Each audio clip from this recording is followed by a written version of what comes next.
Hey everybody, welcome to the channel. Glad to have you here. Today we have a tournament cast for you. It'll be Wood Elves versus Vampire Counts. And you can see the Wood Elf player has a main line of Eternal Guard, Dryads out on each flank. He's got some Glade Guard, some War Dancers with Azrai Spears, some Deepwood Scouts with Swift Shiver Shards, a Spellslinger with the Lore of Life, a Forest Dragon, good old Durthu. Out here he does have Scissors of the Thorn, who are pretty scary in this mod. They do have armor piercing and poison, which makes them much more valuable of a unit. You can see they do have some Deepwood Scouts with Swift Shiver Sarge over there, and some more over here. You can see the Vampire player does have these stocked Chillgeists over here. Very brave pick against the Wood Elves, especially with how much magic damage is on their roster. But that stock mechanic can definitely provide some things in your favor. As you can see here, this is not good for the Wood Elf. You can see a main line here of just Skeleton Warriors. Meat Shielding for 4 units of Graveguard, who in this mod do have armor piercing damage, so they will be able to deal with tree cannon trees. Behind them, Skeleton Spears, some Varix Reavers with Lance and Barding. They do have that armor piercing damage. Fellbats up in the air with a Terrorgeist. And he does have, I believe, Helmengorst and a Vampire Death Lady Escort. So, and you can see with only Spirit Leech and Life Leeching. You can see the Helmengorst here with his full kit, which I like. And he does have the Mortis engine here right next to him. And 1 unit of Cryptors, who in this mod, remember, do not have armor piercing damage. They do have that lethal poison, though. And we'll go ahead and get started here. It is a pretty long game. As the Scissors of the Thorn come in to start pressuring, these guys do have Silver Shield, so probably not the best target. But the best target he's going to get here in this early game. As you can see, he's going to start pushing up. Pulling out the Fellbats here to try and just get these guys out of here. Nice baiting of a volley there. So you can see it's just going to hit some Skeleton Spears. But over here, you know, this is not going to go well. You can see these guys not moving yet, which is good. They're both hidden. So this is something that is always terrifies me about vanguarding units, is a lot of the times it doesn't quite work out. You can see Sisters of the Thorn coming in, just bothering them even more. I think they put a little bit of damage there on the Varix Reavers. But another volley baited. Definitely got to be careful with that stuff. You can see their ammo is already considerably down. But we'll just kind of fast forward until an engagement gets started. Oh, I believe here the hidden units are revealed. And these Chillgeists are just going to get to slaughtering. You can see they do have magic arrows, so they're going to do a decent amount of damage. You can see taking a lot of damage there. But they're just going to slaughter these Deepwood Scouts very quickly, especially with that slowing aura. They're not going to be able to outrun them. But you can see in the middle here, they're doing a little bit better, putting some nice damage on that Claw of Nagash early on. And they're going to come in range of this Sisters of the Thorn. So you can see the one Glade Guard is firing in, and these Swift Shiver Shards should be firing as they were running back. So there you can see they are cleaned up. You can see that the Claw of Nagash not taking as much damage as you would think here from these continued volleys, so they're going to get in without too much damage.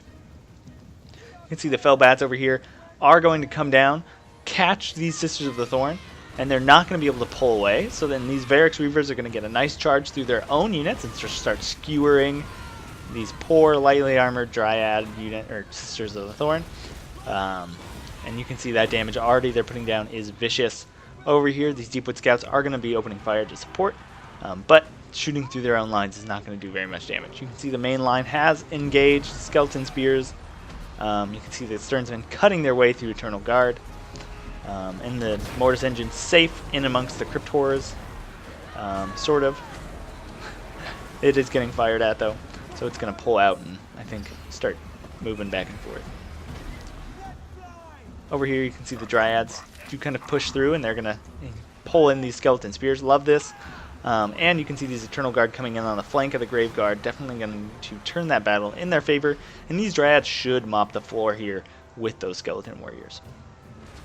Over here, you can see the Sisters of the Thorn are getting Varix Reavered again. Definitely got to keep those guys on micro. And you can see this Forest Dragon over here sent after a 350 gold unit, and just look how far away it is from the battle. That's like 2,500 gold that is being dragged away from a very important fight over here. Luckily, these chill guys, luckily for the Wood Elves, bad for the Vampire, did go in against these Dryads, and you can see they are going to just get gunned down by these archers in the back. And these Dryads do have magical damage, so definitely not the ideal target. But this summon in the back with the Graveguard is making up for it. These poor archers are going to have no chance here against these Graveguard. But the middle is going well with the support of Durthu just hammering through. You can see the Treekin in here are doing pretty well, and an Earthblood is being dropped here to support this main line. Over here you can see these Dryads are just slowly cutting through these spears. And finally, look at this. Look how long this Forest Dragon has been out of the battle. Definitely need to pull this guy in. And you can see these Varix Reavers coming in here, chasing these Sisters of the Thorn, which after that initial fight, definitely not that big of a threat. Some cycle charging here, or into these archers would have definitely helped and been a way better use of this very expensive cavalry unit. Over here you can see these Stearnsmen are just slowly cutting their way through, and these elves do have incredible 50 melee defense compared to a 32 melee attack, so definitely that battle is just going to last a really long time. You can see these skeleton warriors are getting killed by the Dryads. You can see the Wood Elf players still trying to get this Claw of Nagash and failing, but the main line is slowly faltering. Mostly the fodder is gone at this point. The Graveguard's still in decent health throughout. You can see the Crypt Horror is in decent health as well. But there's just a lot of spears and Treekin in here. And you can see the Spellsinger of Lord of Life is going to get isolated by these Crypt Horrors, and he's going to have to pull out. But nice job Spirit Leeching this target. Definitely want to get that magic off the field. But here comes that zombie dragon. That Terrorgeist is not going to like this fight at all. That full health Forest Dragon could stomp a full health Terrorgeist, so this guy really has no chance. But he's going to be coming in here on these armored infantry, which is also a great target for this guy. You can see here the Claw of Nagash is almost dead here, but a lot of the leadership on the vampire units is faltering, and you can see nice job with pulling these War Dancers with Azrai Spears out and focusing on these large units. And you can see this Terrorgeist is decently armored. I think these War Dancers do armor sunder, so it has about approximately like 65 armor here.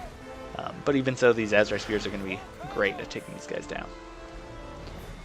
So here you can see nice use of your free abilities with the Sisters of the Thorn. Curse of Anraer is dropping here, and look just how slow these guys are going. It's like they're walking. But they're kind of been pulled in to try and support this faltering left. But you can see this continual fire and just this tar pit here in the middle with the large tree units. Both sides have kind of just taken so much damage, but the Wood Elf player has kind of won the flanks here. Stearnsman, of course, doing a great job, but you can see the important units for the vampires have gone down. The Claw of Nagash is about to go down, the Terrorgeist was gone, and yeah, or I guess here it is, very low health. So I guess an Invocation of Nehet could turn this around at this point, but it's not looking good. You can see these Varix Reavers finally going after the archers, but there are some Eternal Guard over here. Oh man, and they're just so slow right now. 58, I guess, and they're going to go chasing after these guys. Really not the biggest threat. You got to start dealing with these infantry blobs, or you really get, or army. Just the army losses here is going to get to you. So you can see here, Forest Dragon just got rid of the Claw of Nagash. Terrorgeist, low health, Crypt Horrors. But the one thing they have going for them is these Stearnsmen. But look at them, they're off chasing the Shattered Eternal Guard. Definitely got to bring these guys back. But yeah, you can see here, this middle is just starting to crumble. And Durthu is just so hard to take down.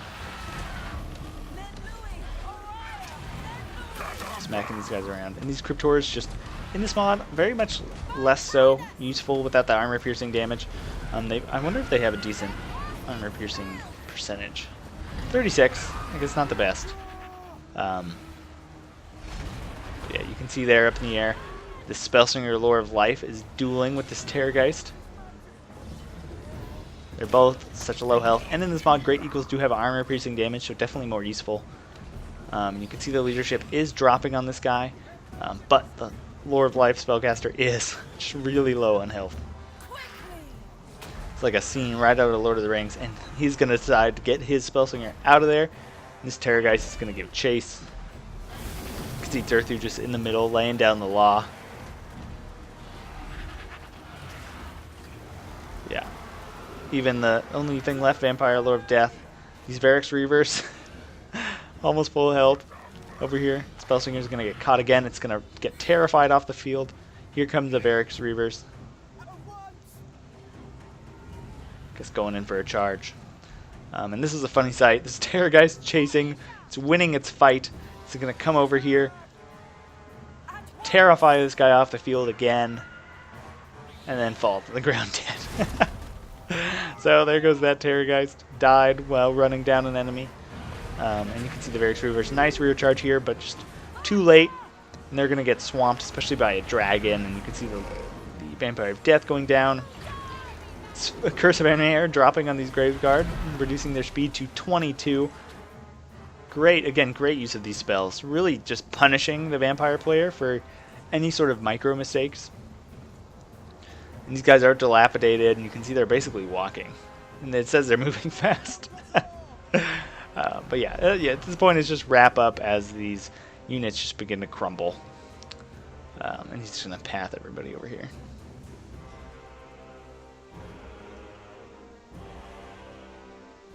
Dragon's going to come in the flank. So that was a great game. Martlad versus Rommel here. And yeah, really you can see just those Dryads cutting through the chaff really helped. The Forest Dragon in the late game definitely did well. I think those Varix Reavers, if they had just been cycle charging these Dryads instead of chasing those Sisters of the Thorn, definitely could have switched that battle in their favor. But definitely a close game. Pyrrhic victory here. Definitely like the pick of Helmengorst. Brave, especially in a tournament, to bring Helman. But yeah, anyways, great game to both opponents, and thanks so much for watching. That's that.